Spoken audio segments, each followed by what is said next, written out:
Muito bom dia, queridos irmãos. Um privilégio muito grande poder ocupar o púlpito desta igreja mais uma vez.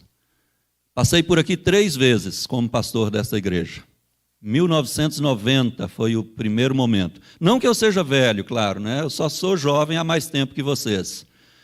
1990 eu cheguei, meu 2º ano de pastorado, para ser pastor auxiliar do reverendo Labieno. Trabalhamos juntos em 90, em 91 eu assumi o pastorado da igreja, o reverendo Labieno foi em missões para Moçambique, na África, eu fiquei aqui em 90 e 91.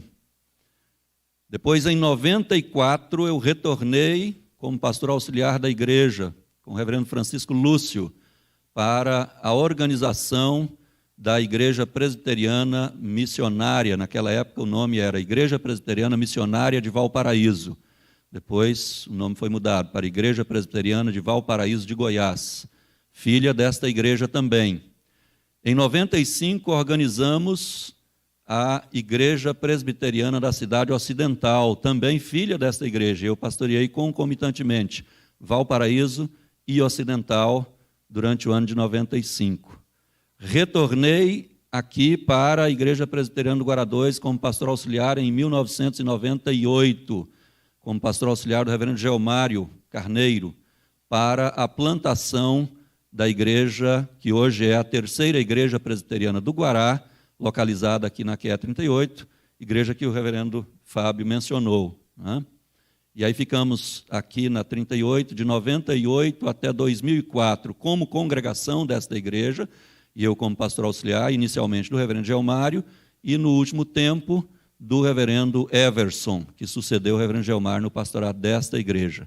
Em 2004, organizamos a Igreja Presbiteriana, 3ª Igreja Presbiteriana do Guará, e eu permaneci ali mais alguns anos. Hoje estou como pastor auxiliar do reverendo Vulmar, na Igreja Presbiteriana Pioneira de Brasília, ali no Núcleo Bandeirante. Portanto, um privilégio muito grande retornar ao púlpito desta igreja, depois de tantos anos, e privilégio maior ainda de poder parabenizar esta igreja pelos seus 42 anos de organização. E agradecer muito ao amigo, companheiro, reverendo Fábio de Jesus. Esse cabra é bom, viu? Fábio de Jesus. É isso aí, não é? Fábio de Jesus. Privilégio, reverendo Fábio. Muito obrigado pelo carinho, pelo convite. Reverendo Fábio, reverendo Robson, bom rever também.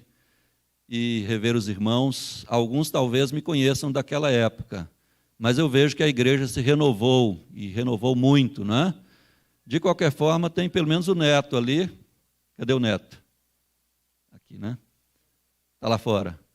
Pelo menos o neto da época, né, que eu pastoreei aqui. O neto era pivetinho, corria aqui pelos corredores da igreja. Não deu trabalho, viu? Corria pelos corredores da igreja, mas não deu trabalho. Bom menino. Luciano também, está por aí, né? Estava aqui no louvor. Esse deu trabalho, né? Esse já não posso dizer a mesma coisa, já deu trabalho. Sem mais delongas, queridos, abramos a palavra de Deus na carta de Paulo aos Tessalonicenses, primeira carta de Paulo aos Tessalonicenses. Nós vamos ler todo o primeiro capítulo desta carta. Hoje eu estou, agora pela manhã, me fazendo acompanhar do meu filho caçula. Fica de pé aí, João, para os irmãos poderem vê-lo. Meu nenenzinho, né? João Alexandre. À noite, se Deus permitir, eu acredito que toda a minha família estará aqui conosco, participando. Primeira carta de Paulo aos Tessalonicenses, eu vou ler todo esse capítulo, peço que você acompanhe silenciosamente na sua Bíblia. Assim como estamos, vamos fazer a leitura deste capítulo da primeira carta de Paulo aos Tessalonicenses. Paulo, Silvano e Timóteo, à igreja dos Tessalonicenses em Deus Pai e no Senhor Jesus Cristo, graça e paz a vós outros.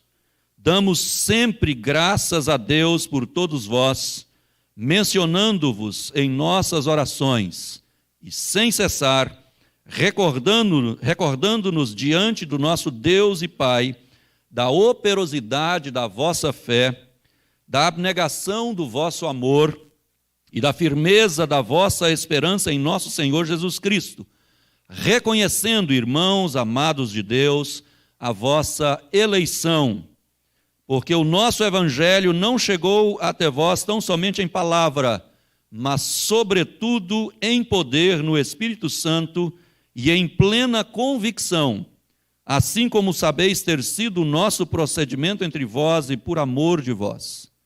Com efeito, vos tornastes imitadores nossos e do Senhor, tendo recebido a palavra, posto que em meio de muita tribulação, com alegria do Espírito Santo, de sorte que vos tornastes o modelo para todos os crentes na Macedônia e na Acaia, porque de vós repercutiu a palavra do Senhor, não só na Macedônia e Acaia, mas também por toda parte se divulgou a vossa fé para com Deus, a tal ponto de não termos necessidade de acrescentar coisa alguma, pois eles mesmos, no tocante a nós, proclamam que repercussão teve o nosso ingresso no vosso meio, e como deixando os ídolos, vos convertestes a Deus, para servirdes o Deus vivo e verdadeiro, e para aguardardes dos céus o seu Filho, a quem ele ressuscitou dentre os mortos, Jesus, que nos livra da ira vindoura. Amém. Senhor, mais uma vez, levantamos a nossa voz súplice a Ti na manhã desse dia, para rogar ao Senhor que, mediante a iluminação do Teu Espírito Santo, o Senhor nos capacite para compreender a Tua palavra que está aberta diante de nós e para Te exaltar pela Tua graça maravilhosa em nosso meio. Ajuda-nos, Deus. Ilumina a nossa mente, ilumina o nosso coração. Fala conosco, abre os nossos ouvidos. Fala, Senhor, ao nosso ser. Que esta palavra encontre guarida em nossos corações e produza em nós uma resposta de obediência e fé para a glória de Jesus, em nome de quem oramos. Amém, Senhor querido. Amém.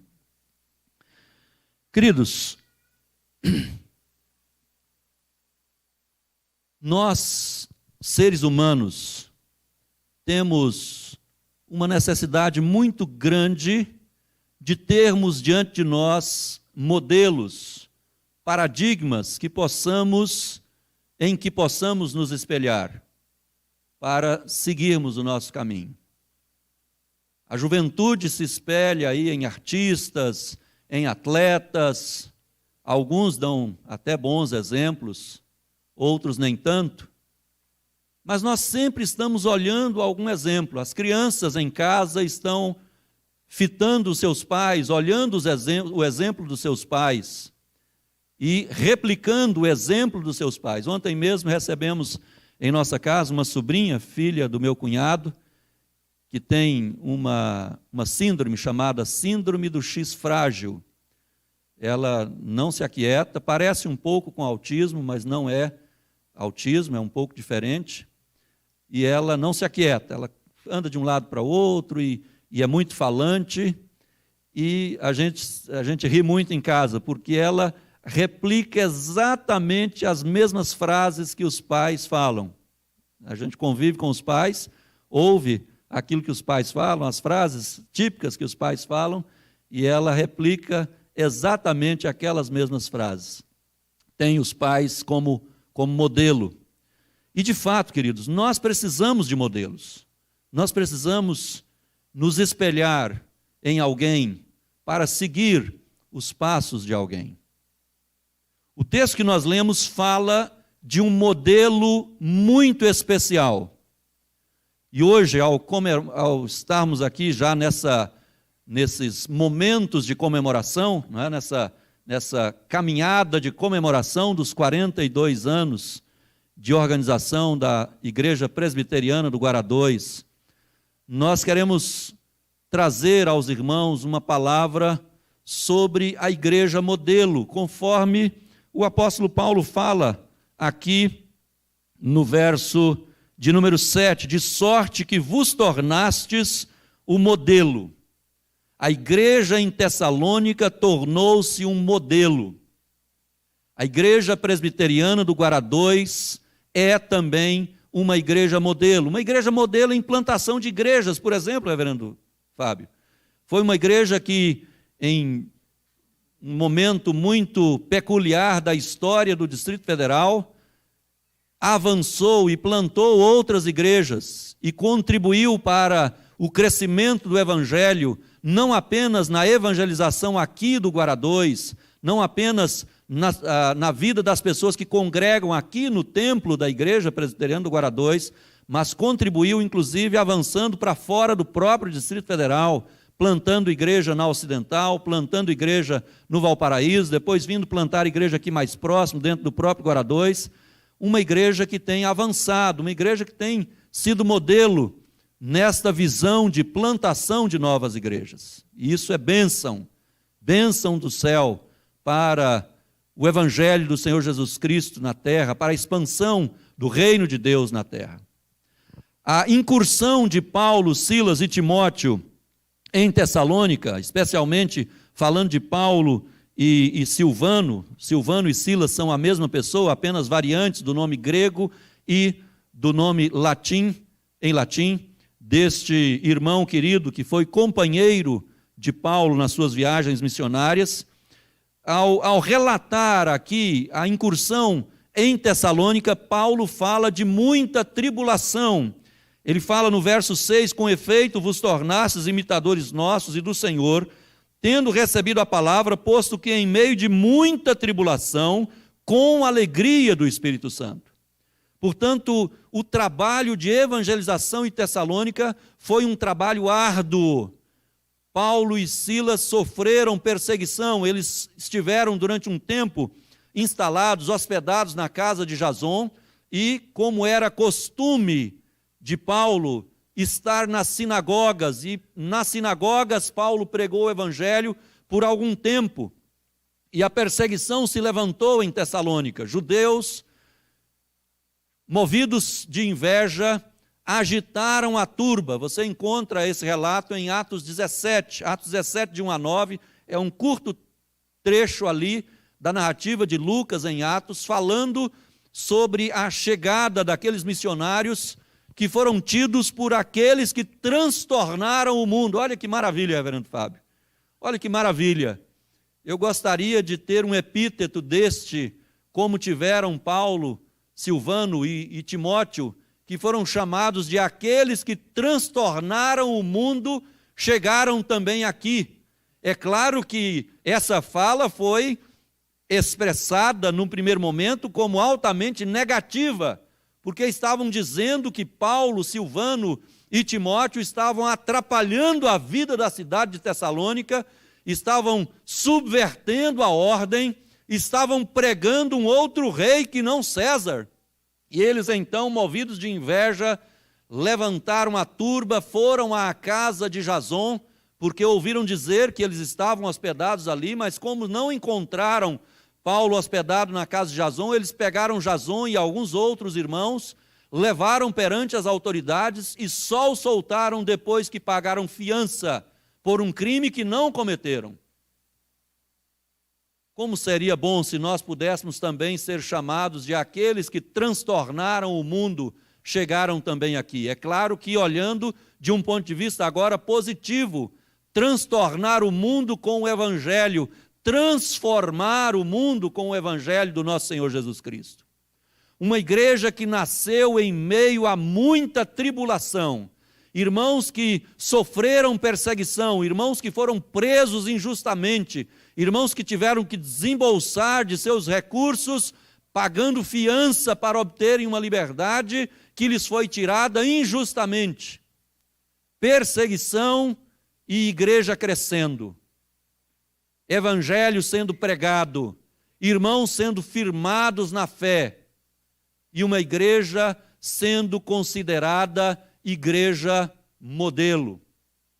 Igreja presbiteriana do Guará 2, igreja modelo. 42 anos de organização servindo ao Senhor e proclamando o Evangelho no Guará, no Distrito Federal e quiçá para o mundo todo. Uma igreja modelo, não é modelo por causa do seu templo. Aliás, muito bonito, e foi minha sobrinha quem planejou, né? Mais bonito ainda porque foi planejado pela minha sobrinha, a arquiteta Eliane. Mas não é o templo que é modelo. Por mais que o templo seja bonito, por mais que a estrutura seja bonita, não é desse modelo que estamos falando. Não é desse modelo que a Bíblia fala. Ao contrário, a Bíblia fala da igreja modelo, pensando na igreja como de fato ela é. Uma comunidade de irmãos, de pessoas alcançadas pela graça de Deus, mediante o lavar regenerador do sangue do Cordeiro Jesus Cristo, para serem servos e servas, irmãos em Cristo, servindo ao Senhor. Portanto, aqui está a igreja. A igreja é formada de gente. A igreja somos nós. E é esta igreja que é chamada de igreja modelo. E uma igreja modelo, ela é composta de gente. Primeiramente, queridos, versos 8 e 9. Porque de vós repercutiu a palavra do Senhor, não só na Macedônia e Acaia, mas também por toda a parte se divulgou a vossa fé para com Deus, a tal ponto de não termos necessidade de acrescentar coisa alguma, porque eles mesmos, no tocante a nós, proclamam que repercussão teve o nosso ingresso no vosso meio, e como deixando os ídolos, vos convertestes a Deus, para servirdes o Deus vivo e verdadeiro. A igreja modelo é a igreja composta de gente convertida ao Senhor Jesus Cristo. Gente convertida, gente tirada do caminho do inferno e conduzida pela graça de Deus para o caminho do céu. Paulo está dizendo que a palavra de Deus repercutiu naquela região. E vejam que a igreja de Tessalônica tornou-se modelo não apenas na Macedônia e Acaia, região de Tessalônica, mas no mundo inteiro. E agora aqui, em pleno Guará 2, Brasil, estamos vendo a repercussão da igreja modelo de Tessalônica, de uma igreja formada por gente convertida ao Senhor Jesus Cristo. Igreja é a comunidade de gente convertida. Primeiramente, queridos, observamos no verso 8 que Paulo fala de uma fé objetiva. Ele diz, mas também por toda parte se divulgou a vossa fé para com Deus. Gente convertida é gente que crê em Jesus, gente que estrutura, gente que compõe, gente que faz uma igreja modelo, é gente que crê em Jesus Cristo de verdade, gente que teve a graça de Deus de receber o dom da fé para crer que Jesus é o Senhor na terra de César. Quando se dizia César é o Senhor, os cristãos estavam subvertendo a ordem para dizer Jesus é o Senhor. Fé em Jesus Cristo. Paulo fala dessa fé objetiva e no verso 3 ele diz, recordando-nos diante do nosso Deus e Pai da operosidade da vossa fé. Quando a gente lê essa expressão, operosidade da vossa fé, a gente se lembra de Tiago, que diz que a fé sem obras é morta. E por um tempo o próprio Lutero hesitou em aceitar a carta de Tiago, por causa daquele ranço da salvação pelas obras que era firmado e que era pregado pelo catolicismo à época e especialmente naquele período da Reforma Protestante. Lutero relutou em aceitar a carta de Tiago, mas posteriormente ele compreendeu que Tiago estava falando da operosidade da fé. Uma fé operosa é uma fé que se transforma em atitudes de amor, em atitudes na direção do próximo. Uma igreja modelo é composta de gente convertida, gente que recebeu o dom da fé, uma fé operosa, não uma fé inerte, mas uma fé que se transforma em atitudes de amor, uma fé que vê o próximo como objeto do amor de Deus, uma fé que quer realmente mover o coração para ser um coração que transtorna o mundo, um coração que olha o pecador como Deus vê o pecador, com graça e misericórdia. Uma fé operosa, uma fé que transforma em atitudes no dia a dia. Mas a conversão, ela também se dá pela metanoia, que Paulo fala aqui no verso de número 9, quando ele diz: pois eles mesmos, no tocante a nós, proclamam que repercussão teve o nosso ingresso no vosso meio, e como, deixando os ídolos, vos convertestes a Deus, para servirdes o Deus vivo e verdadeiro. Paulo está falando aqui da transformação que o poder de Deus opera no coração humano, a chamada metanoia, ou metanoia, aportuguesado, que significa uma transformação da mente, e aqui a mente como sinônimo de coração, ou o coração como sinônimo de mente, como aquele órgão principal do corpo humano. Paulo está falando então de uma transformação, de uma conversão, que significa uma mudança de direção plena. Como dissemos, é aquela mudança que tira a pessoa do caminho do inferno e coloca a pessoa no caminho do céu. É uma guinada de 180 graus sobre o eixo. Quem estava caminhando em direção ao inferno, num dado momento é alcançado pelo Evangelho. E há uma guinada de 180 graus. E o caminho se torna completamente outro. Deixa a direção do inferno para seguir a direção do céu. Essa é a verdadeira metanoia. É a verdadeira transformação da mente, que o poder de Deus opera na vida daqueles a quem o Evangelho do Senhor Jesus Cristo alcança, a graça do Senhor Jesus Cristo alcança, ao ponto de Paulo dizer na carta aos Efésios: estando vós mortos nos vossos delitos e pecados, estando vós no inferno por causa dos delitos e pecados, Ele vos deu vida.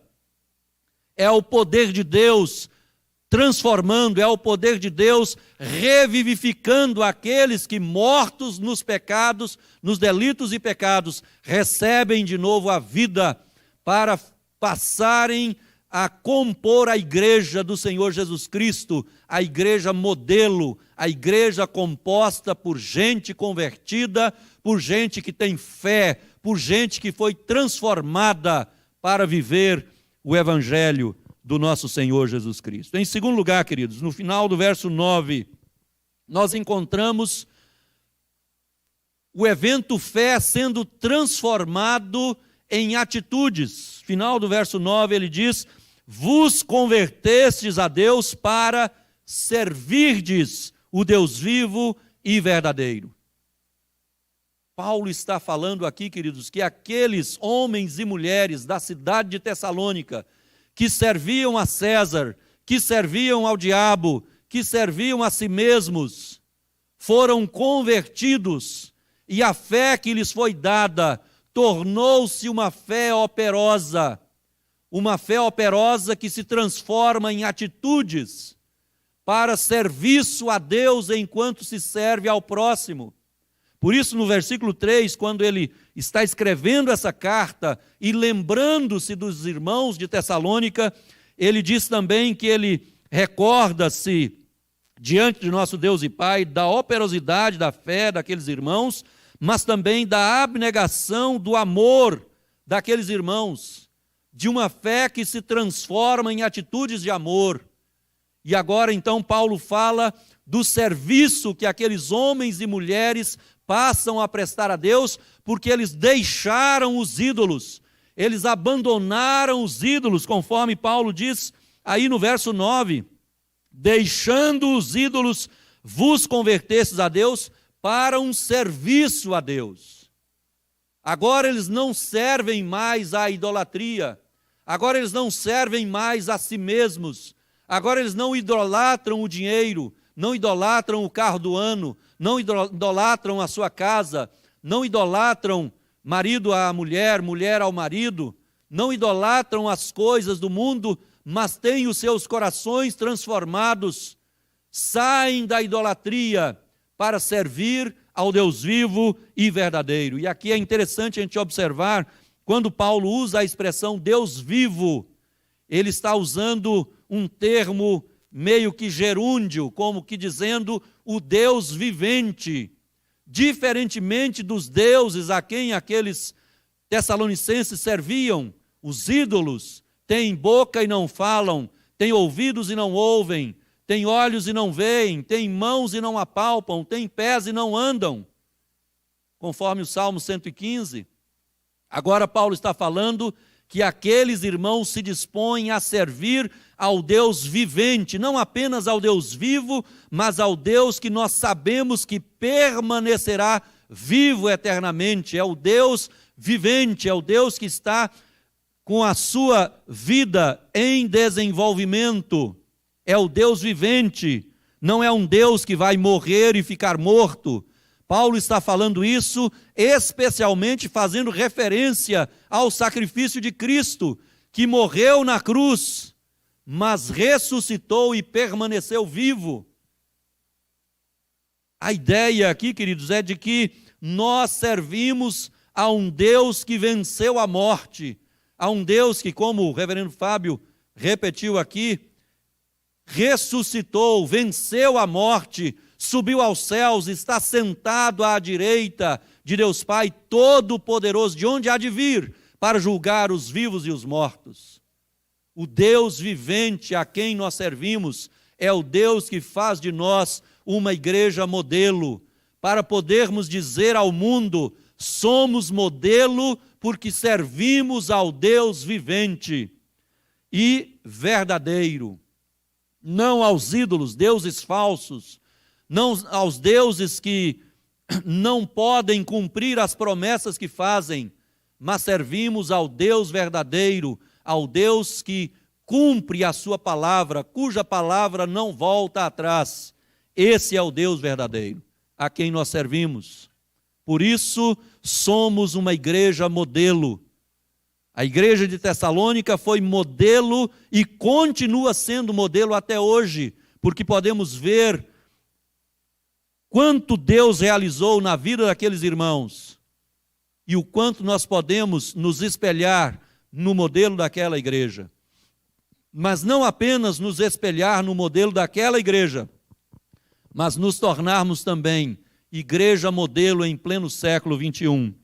Em terceiro e último lugar, queridos, para concluirmos sobre o que é uma igreja modelo, que é uma igreja composta de gente convertida por Jesus, de gente que serve ao Senhor Jesus e, em último, é também uma igreja composta de gente que tem a firme esperança do que há de vir. Verso de número 10. E para aguardardes dos céus o seu Filho, a quem ele ressuscitou dentre os mortos, Jesus, que nos livra da ira vindoura. Uma igreja disposta à caminhada, à peregrinação, enquanto aguarda a segunda vinda do Senhor Jesus Cristo. Uma igreja que tem firme esperança, uma igreja que passa pela pandemia, que passa pelas restrições do tempo de pandemia, uma igreja que sofre baixas de irmãos e irmãs que infelizmente foram acometidos da Covid e não resistiram, mas uma igreja que permanece fiel ao Senhor, na firme esperança de que a nossa vitória é certa, de que o nosso Senhor voltará para resgatar a sua igreja, para resgatar os vivos e os mortos, conforme o próprio apóstolo Paulo vai dizer mais à frente, nesta mesma carta aos Tessalonicenses, no capítulo 4, a partir do verso 13, quando ele diz, não queremos, porém, irmãos, que sejais ignorantes com respeito aos que dormem, para que não vos entristeçais como os demais, que não têm esperança. Quantos há, queridos, que morrem sem esperança? Há alguns anos faleceu a minha tia caçula dos irmãos do lado da minha mãe, no Gama. E eu já estava aqui pastoreando, e eu fui ao sepultamento da minha tia no Gama, e uma das noras dela estava num estado de desespero tão grande, reverendo Fábio, que ela gritava e lamuriava e chorava, e quando chegou o momento de descer o caixão à sepultura, ela se agarrou ao caixão e não queria deixar que colocassem o caixão na sepultura. Porque ela estava em desespero total, não havia esperança alguma naquele coração. Não havia nenhum sentimento de fé, de esperança no que Jesus fará quando voltar para buscar a sua igreja. Os que não têm Cristo não têm esperança, e Paulo diz: não queremos, irmãos, que sejais como os ignorantes, ou que fiqueis desesperados como os que não têm esperança, como os que não creem no Senhor Jesus Cristo. Mas que sejais esperançosos a despeito de toda luta e de todo sofrimento por que passais. Dias difíceis estamos vivendo, o mundo vive dias difíceis. Além da pandemia, temos outras questões. A politização da pandemia, que tem causado transtornos para todos nós. Mas a palavra de Deus diz que nós não somos como aqueles que não têm esperança, porque se cremos que Jesus morreu e ressuscitou, assim também Deus, mediante Jesus, trará em sua companhia os que dormem. Ora, ainda vos declaramos por palavra do Senhor isto: nós, os vivos, os que ficarmos até a segunda vinda do Senhor, de modo algum precederemos os que dormem. Porquanto o Senhor mesmo, dada a sua palavra de ordem, ouvida a voz do arcanjo e ressoada a trombeta de Deus, descerá dos céus, e os mortos em Cristo ressuscitarão primeiro. Depois nós, os vivos, os que ficarmos, seremos arrebatados juntamente com eles entre nuvens, para o encontro do Senhor nos ares, e assim estaremos para sempre com o Senhor. E Paulo conclui esta perícope do capítulo 4, versos 13 a 18, dizendo: consolai-vos, pois, uns aos outros com estas palavras, palavras de esperança. Nós somos uma igreja que vive a esperança do retorno do Senhor Jesus Cristo, o retorno do Rei dos Reis. E Paulo está dizendo que esta igreja de Tessalônica é uma igreja modelo, porque é uma igreja que espera, é uma igreja confiante, é uma igreja que tem a firme esperança. No verso 3, quando ele faz o resumo disso que ele está dizendo, falando da operosidade da fé, da abnegação do amor, ele conclui dizendo: e da firmeza da vossa esperança em nosso Senhor Jesus Cristo. Paulo então conclui dizendo que esta igreja é uma igreja modelo. A igreja de Tessalônica é uma igreja modelo para as igrejas no mundo todo, porque é composta de gente que espera, de gente que tem a firmeza da esperança no coração, que sabe que o Senhor venceu, que Ele está vivo e que Ele voltará para resgatar a igreja. É uma igreja que passa pela tribulação, que enfrenta a tribulação com galhardia, que sabe que a despeito das tribulações, nós somos mais que vencedores por meio daquele que nos amou. Amém, queridos? Que Deus nos abençoe. Que assim como a igreja em Tessalônica foi considerada modelo para toda a Macedônia e Acaia, e não apenas na Macedônia e Acaia, mas em todo o mundo repercutiu a fé operosa daqueles irmãos, a abnegação do amor e do serviço daqueles irmãos, e a firmeza da esperança no coração daqueles irmãos, que também nós, Igreja Presbiteriana do Guará 2, em pleno século XXI, sejamos reconhecidos como igreja modelo para a EQ 3032, para o Guará, para o Distrito Federal, para o Brasil e para o mundo. Que esta igreja seja reconhecida pela fé operosa, pelo amor abnegado e pela firme esperança no Senhor Jesus Cristo. Uma igreja modelo, uma igreja que pode ser vista pelo mundo como irmãos e irmãs que são verdadeiramente servos do Senhor Jesus Cristo.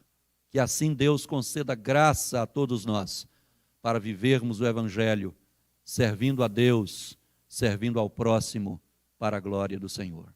Amém, queridos. Deus nos